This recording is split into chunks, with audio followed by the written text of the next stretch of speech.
సమావేశం మనం మూడోసారి నిర్వహిస్తూ ఉన్నాం.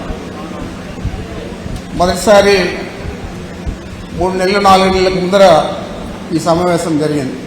మరి అప్పటి నుంచి ఇప్పుడు దాకా చంద్రబాబు నాయుడు నోటీస్కి పోతే మరి ఏమైనా జవాబు చెప్పాడా? ఏం కూడా చెప్పలేదు. ఎందుకంటే అందరూ వ్యక్తం చేసినట్లు రాయలసీమ మీద ఆయనకు మంచి ఉద్దేశం లేదు. మరి మనము రాయలసీమ ఎత్తిపోతల పథకం లేకపోతే కర్నూలు జిల్లా కానీ లేదా అనంతపురం జిల్లా కానీ చిత్తూరు జిల్లా కానీ కడప జిల్లా కానీ ఇవన్నీ కూడా ఇబ్బందులు పడేదే కాకుండా మనకు తోడుగా ఉన్న మన అన్నదమ్ములు నెల్లూరు ప్రకాశం జిల్లాలో కూడా మన జగన్మోహన్ రెడ్డి గారు ముఖ్యమంత్రి అయిన తర్వాతే వెలుగొండ ప్రాజెక్టు మొదటి స్టేజ్ని పూర్తి చేయడం జరిగింది. మరి వీటన్నిటినీ నీళ్లు నింపాలంటే మనం ఖచ్చితంగా ఈ ఎత్తిపోతల పథకాన్ని ఆచరణలోకి తీసుకురావాలా. ఎంత చేతుందో మీరు ఆలోచన చేయండి. రెడీగా మోటార్లన్నీ ఉన్నాయి, ఎక్స్ప్రెషన్ అంతా అయిపోయింది. మొత్తం 200 ఖర్చు చేస్తే ఈరోజు మనం ఎత్తిపోతల ద్వారా నీళ్ళు ఇవ్వచ్చు. మరి దాన్ని కూడా చేయకుండా మన ప్రాంతంలో వసూలు చేసే ట్యాక్సులు కానీ మన ప్రాంతంలో వచ్చే ప్రభుత్వ వనరులు ఏవైతే ఉన్నాయో అవన్నీ కూడా కానీ లేదా మన ప్రాంతంలో మన ప్రజలు ఆయన చెప్పినట్లు రాత్రి పొగలు తాగే పరిస్థితిలో ఉన్న ఆదాయం కానీ ఏది కూడా మనకు రాకుండా మొత్తం అంతా తీసుకుపోయి అమరావతిలో పెడతా ఉన్నారు. అదేమైనా పూర్తి చేయగలుగుతారంటే అది కూడా ప్రశ్నార్థకమే. ఇందాక బుగన్న చెప్పినట్లు వచ్చే ఈ సంవత్సరం నుంచే ఈ 3 సంవత్సరాలు అనేక ఈతి బాధలు ఉంటాయి ఆర్థికంగా ఈ ప్రభుత్వానికి. మరి ఇలాంటి పరిస్థితుల్లో ఈ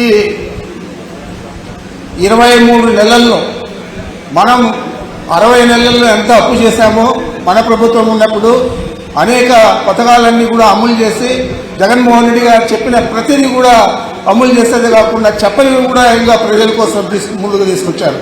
అవన్నీ చేస్తే కూడా ఈరోజు 3,66,000 కోట్లు అప్పు చేశారు. మరి ఈ ఆర్థిక సంవత్సరంలో ఈ నెల మొదటి వారంలో 4,400 కోట్లు, మరి ఈ వారంలో 4,600 కోట్లు, మొత్తం 9,000 కోట్లు ఈ నెలలోనే అప్పు చేయడం జరిగింది.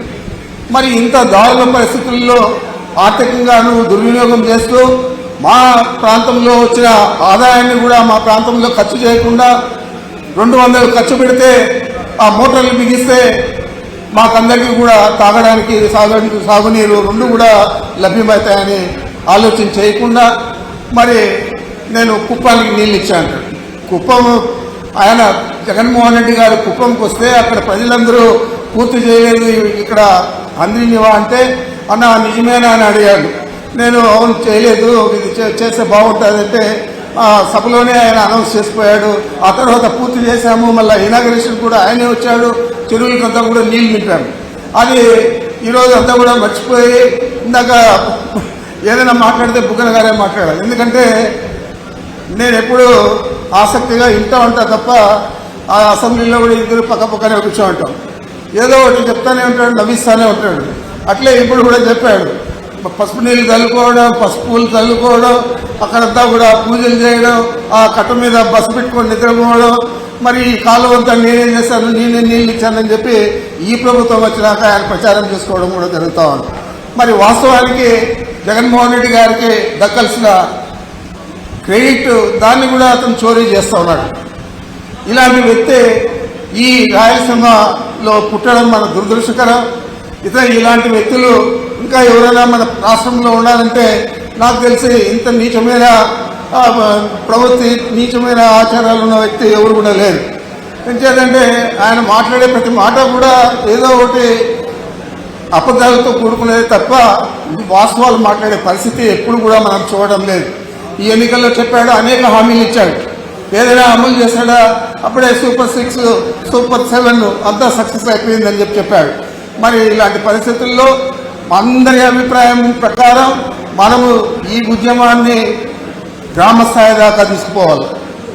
ఈరోజు జిల్లా స్థాయిలో జరుగుతూ ఉంది, తర్వాత నియోజకవర్గ స్థాయిలో జరగాల, తర్వాత మండల స్థాయిలో జరగాల, తర్వాత గ్రామ స్థాయిలో జరగాల.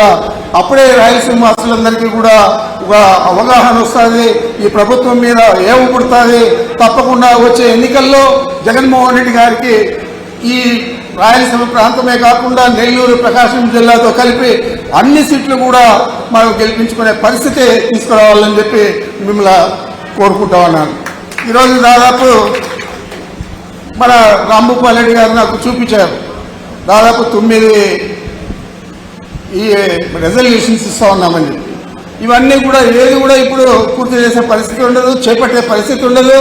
చంద్రబాబు నాయుడికి అలాంటి ఆలోచన కూడా ఉండదు.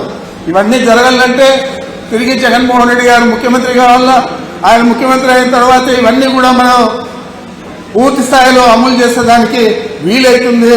వారికి రైతుల గురించి మనం ఏ చెప్పినా కానీ సుముఖంగా తీసుకుంటాడు కాబట్టి తప్పకుండా వారిని బలపరిచే విధంగా మనం గ్రామ స్థాయిలో ఈ ఉద్యమాన్ని తీసుకుపోయే ప్రజలను అవగాహన లోపం లేకుండా వారికి అంతా కూడా అవగాహన కల్పించి వారిని కార్యోన్ముఖులు చేయాలని చెప్పి మిమ్మల్ని అందరినీ కూడా పేరు పేరున కోరుకుంటూ నాకు అవకాశం ఇచ్చింది. అందరికీ నమస్కరిస్తున్నాను.